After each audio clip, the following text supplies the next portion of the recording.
All right, we are back. So, Peanut Gallery, take it away with heckling from the hard camera. All right, so I know that all the fans out there are so sad that Ring of Honor is taking a hiatus. And we all know that Ring of Honor is not going to come back as the same promotion as when it left. No. So in the meantime, between January and April, and then, even continuing onwards, because Ring of Honor is not going to be the same. Right. So I'm going to go through a couple of brands that maybe you've been sleeping on as fans, and I think that these brands are also best positioned to take on some of the magic, I think, that Ring of Honor was known for. Exactly. Back 5 or 6 years ago. Right. And I also do think that these promotions are going to be the likely promotions that most of Ring of Honor is going to end up in. I think so, too. I'm going to have to agree with you on that. I know that WWE is not going to be hiring anyone from Ring of Honor. Nope. Unless someone gets hired on as a producer. Unless they're in the Ring of Honor dojo where they're still training, right. I could see that, but I don't see anything surpassing that. Or if they're a producer, they're not going to hire Jay Lethal. No. Their AEW is not going to hire very many people from Ring of Honor. Unfortunately, they're going to hire maybe some of the heavier hitters. They're probably going to hire 2 or 3 people. Impact, I can see them hiring 2 or 3 people, but the vast majority of the roster. There's nothing wrong with that, at all, but No. some of these companies have, weird television deals or, weird Right. setups, and it just kind of falls on deaf ears for the most right. part. So I'm going to look at this from the perspective of, as a fan, what can I watch in the meantime where I can maybe see some of the wrestlers I'm used to seeing, and also to get some of the magic. So of course, I wanted to start with MLW because this one is the most obvious. Yes, this one is the most obvious choice to kind of fill in the gap that Ring of Honor is going to leave behind. And I say this from a variety of different perspectives. They have a national. They're one of the only promotions that has a national television deal. Right. That I haven't mentioned. Actually, I think they are the only other one with a national television deal that I have not already mentioned. Right. Because I don't think NWA has a national deal. No. MLW has a national deal.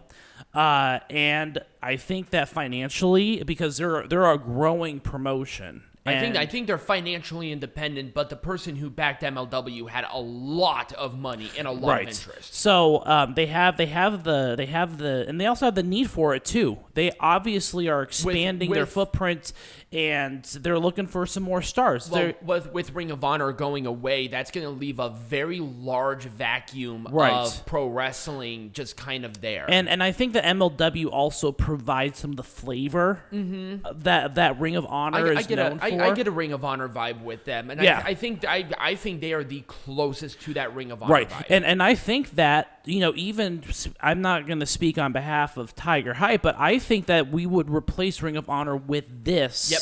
Come the hiatus, because I don't know what the hiatus entails. I know that they say they're coming back, but $12.3 billion in debt's not a small amounts of money. Ring of Honor is not in debt that much. No, money. Sinclair is. Oh God. Yeah, Sinclair is $12.3 billion in debt. I did not know that. Yeah. No wonder they're doing this. cut the losses there, I guess. So that's kind of what's been happening. Somebody's gonna buy the naming rights too. Yeah. Do something. And MLW is probably gonna be where the majority of the roster and probably even the fan base goes to as well. And they're adding in new stuff. They're gonna have Aztec Underground and all of this. So this is where I'm seeing the heavier hitters, like your Jay Lethals, your Rooshes, your Dragon Lees. Right. A lot of those very pure wrestling. Maybe Jonathan Gresham, but there's not really a promotion that's doing so much of that anymore. We're talking about this also from the perspective of America. There are people that are going to go to other countries, but not very many. Right. I'm seeing Bandito, and like I said, Roosh and Dragon Lee will most likely go back to Mexico. Right. Just because. Right. And AAA is doing a lot of great things. I'm talking about most of the American wrestling. Right. And that's the perspective they were the main event in Ring of Honor at the very end. So, come on. Brody King. Now, okay, speaking of Brody King, let's go to GCW, which is making headlines now because they're bringing in people. They've been on Dark Side of the Ring a couple of times. Right. They're a sleeper. They're kind of coming up. And this is a hardcore wrestling promotion. Right. Just keep that in mind. this is going to fill that void that ECW, XPW, Frontier, FMW, those promotions, they've been going for, what, almost 15 years now, but they've really started to come into their own in the last year and a half. Yeah, and I know a lot of fans who are Ring of Honor fans will get some of that flavor they're missing. I've been to GCW from events. A GCW from the show. It's just from a presentation standpoint. Right. They don't have the national television deal, but they have a lot of hardcore fans. There are a lot of people that are saying that GCW could be number 3. In the future because they are on an upward trajectory. Now, in this promotion, I will say 2 names that I just feel that will go here. Brody King and PCO. Yeah. Because PCO is like, oh, I'm going to take a huge bump or whatever. Right.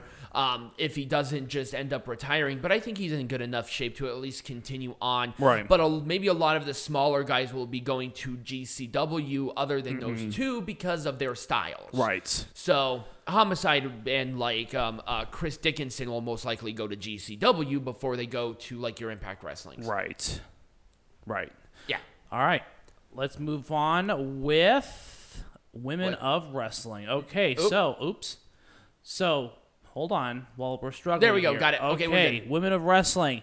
This is an up and coming promotion. They got some big name backers. It has gained a lot of headlines. This is, I think, going to be the primary home for the women's wrestlers. Isn't AJ Lee a producer on Women of Wrestling? Yep. So, I mean, they're really starting to hit hard on this one. So I feel like a lot of those Roxy's and Angelina Loves. Well, Angelina Love I think will go to Impact before anything. But you'll see Roxy's and Amanda, Elise. They're going to go to Women of Wrestling, I think. Well, if they don't have anything with our next participant, but a lot of them might go back if they don't. Right, exactly. But yeah, Women of Wrestling making some headlines recently as well. Yep. They're kind of quiet. They're growing, and I think that they're going fast too. Yeah, they're going really fast. And if you're into women's wrestling and a Ring of Honor isn't really known for its women's wrestling. They just restarted it. It just came back. But I think that you'll get some of that flavor here, Women of Wrestling as well. Right. Same presentation style, that sort of thing. Right. It's not that campy shit that it used to be known for. Right. And then, of course, we have to talk about Shimmer and Shine. This is going to be international flair. If you're looking for Shimmer and Shine, you're going to be international, and you're going to be someone who came from Shimmer or Shine. Right. I just don't see a lot of women going out of their way to go here. They will most likely want to stay in America. Right. But Shimmer and Shine is going to have a lot of the same flavor. Right. Because Ring of Honor they have a very diverse roster in terms of international appeal. Right. Which is fine, but a lot of the women are probably going to end up going to either Women of Wrestling or they're going to go into the Shimmer Shine family of promotions as well. So, going back to the men, let's talk about a few other promotions here. Now, really the big one I think will most likely be the case for a lot of these guys is going to be the NWA, not only for the men but for the women, because the women's division in the NWA, it has a really solid backing, but they need some more heavy hitters like your Roxy's, and I feel like NWA will most likely be the place. Well, and here's the thing about the NWA too that I don't think that people really talk about is that NWA is already doing what Ring of Honor is transitioning into. Right, they already did it. Yeah, they do that already. If you look at NWA's full-time roster, it's very small. You know why? Because whenever they do a season, they'll bring a lot of people in for just those couple of weeks or a month while they're doing filmings. It's a smart idea because they just do a big thing of filmings. Hey, can you come in for 3 days? We'll pay you this amount, and you're going to be in this storyline up until our pay-per-view. Right. That's really what's going to happen. It is very similar to what Impact does with their production schedule, but Impact does not then let people go afterwards. Right. Impact tends to keep those people. NWA is going the direction that ROH is going. And the thing is with NWA, they're part of that Forbidden Door partnership. They are. So you'll see probably maybe even some Ring of Honor people going here, maybe not for full time, but they might sign for another company and maybe work almost exclusively with NWA if they can't pay them. Or they do Ring of Honor and then NWA. They kind of do a little mix of both. Right. Which, again, is something that is worth looking into as well. And, you know, there are a few other promotions that I don't think we've mentioned. There's, you know, there are a lot of regional promotions. Right. And I don't want to go like that regional because, again, we're still looking for that international audience. Because Ring of Honor was a national brand, they will most likely want to stick with a national brand if they're going to continue to compete because there's a money certainty, and also they understand that they have some value because they worked for Ring of Honor at one point exactly. And again, coming from a fan standpoint as well, it's going to be something that you're going to be used to, especially while Ring of Honor is kind of in hiatus for the next couple of months, starting in December.